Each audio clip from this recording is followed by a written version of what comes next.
Man, I love this idea. I think this is great. The idea of what? Of them making it sure the next 2 years they put the best possible team together to make a championship run. I believe next year there'll be a top 4 team with the Lakers, the Clippers. Wow. Lakers, Clippers, and I'll have to put Houston. I'll put Houston. Oh, you're talking about in the West. In the West. Got you. My bad. So they'll have a legitimate chance in the Western Conference to make a legitimate run deep into the playoffs. The problem with Golden State is that who are they going to find to go alongside those guys? They did a terrific job in their run. And I'm talking about the Andre Iguodala's, the David West, the Sean Livingstons, the Ian Clarks, Verja. Think about that championship team. They put great pieces around them. They're young now. How many veterans? How much money are you willing to spend? I don't know if the same veteran guys are willing to sign in Golden State like it was back in the day. You remember veterans was kind of running over to Golden State to play with those guys. But I like this approach. Steph has 2 years left on his contract after this year, and he's in his prime right now. We'll see. I think Steph will come back and play in the Olympics. I don't know if he'll play again during the season right now. It may not be worth it, but he'll probably play in the Olympics, get back to playing basketball, Clay, and obviously Draymond is going to have to get back to the level that he was at. He's taking a couple steps back. Is that possible, Antoine? I think it's possible because I think he plays better with better talent. Because if you're asking him right now is to score the basketball and do things that he hadn't had to do in the past, it's really hard for him. But if he's able to get back to being the great defensive player that he was, a guy that can get open shots for other guys, be kind of a triple-double type of player, he'll be fine. And I do like the guy. We argued yesterday, and I think they started in the right direction with Andrew Wiggins, adding him to the equation with Jordan Poole. So they got some young guys on the team. So I think this is a great idea, and they're right in the mix next year. Okay. So here's the deal. Let's start with Draymond. I've talked enough about Wiggins. Maybe I'll sprinkle a little of that in. Let's start with Draymond. Draymond had a lot of talent around him last year. He was 7-7-7 on 44% shooting and 28% from 3. This year, doesn't have talent. I understand it. Steph broke his hand, and it's one of the world's worst hand injuries, so I pray for him. This year, Draymond has 8-6-6 on 38% shooting and once again 28% from 3.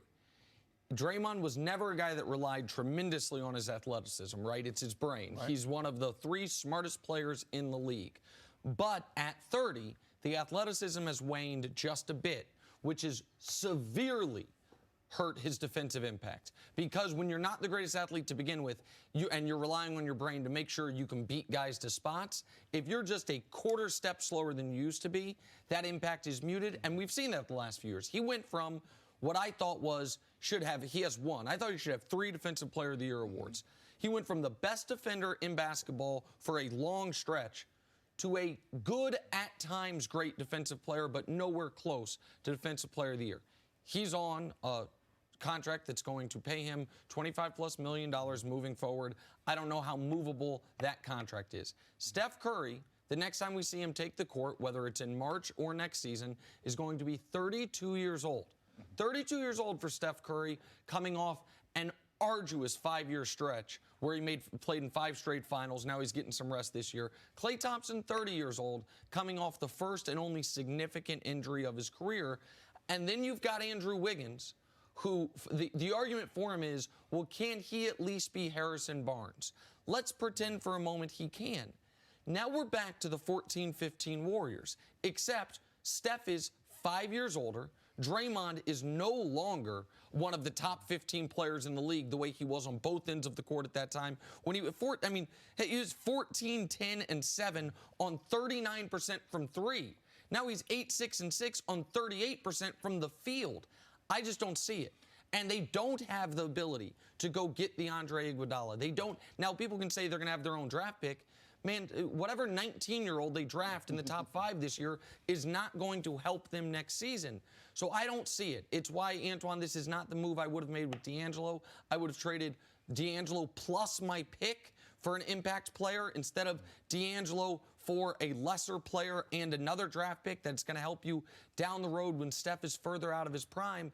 I just don't see it for Golden State. I just think it's in sports, I hate to see this teams give up on guys. Look at the Detroit Pistons when they gave up on their core.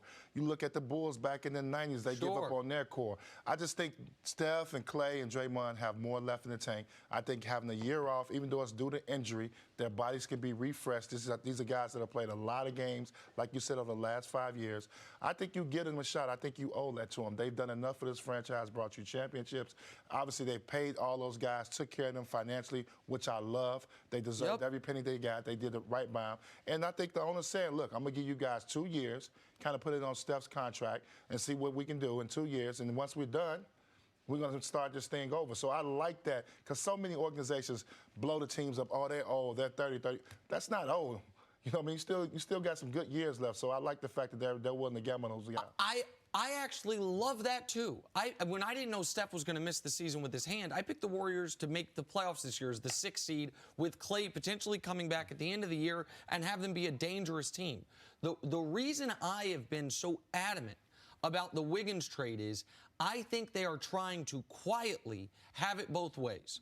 Because you're talking about giving up on it or planning for the future. When Kyrie demanded the trade, LeBron said don't trade him, right? But then, no, we are trading him. They tried to have it both ways. Oh, we'll do a trade where we get Isaiah Thomas, a lesser player, pieces, but also this future draft pick. And this future valuable draft pick is going to be what salvages that trade. That draft pick ended up being Colin Sexton, the 8th overall pick. He never played a game with LeBron, and that was a terrible trade. Instead of saying, we've got Kyrie, can we trade him for Paul George? Can we trade him for a guy right now that can help us? If you know you're moving D'Angelo Russell and you have this asset of whatever your pick this year is, you don't trade D'Angelo Russell for a lesser player on the same contract and a future draft pick. You trade away your draft pick with D'Angelo Russell to get the best possible return. You see, I don't know if Bradley Beal fits or would be the right guy. If Ben Simmons is available, I don't know if D'Angelo Russell, the #1 overall pick, get you Ben Simmons. But the Warriors can say all they want. They know they acquired the inferior player in this trade. That's why they got the draft pick with it.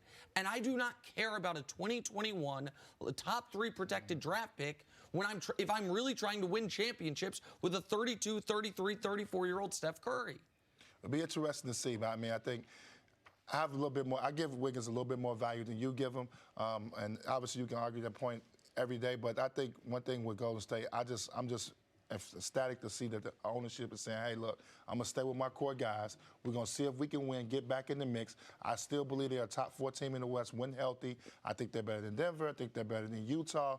I just feel like if they're healthy, they're going to have a chance to get in the mix and maybe get to the Western Conference Finals. I don't know if they'll ever get back to the championship level where they're playing in the finals, but I do believe they still have the ability to make a deep run. Thanks for watching. Subscribe here to get the latest from the show. Also, be sure to check out more of the best clips from First Things First, or go watch a few segments from our other shows on FS1.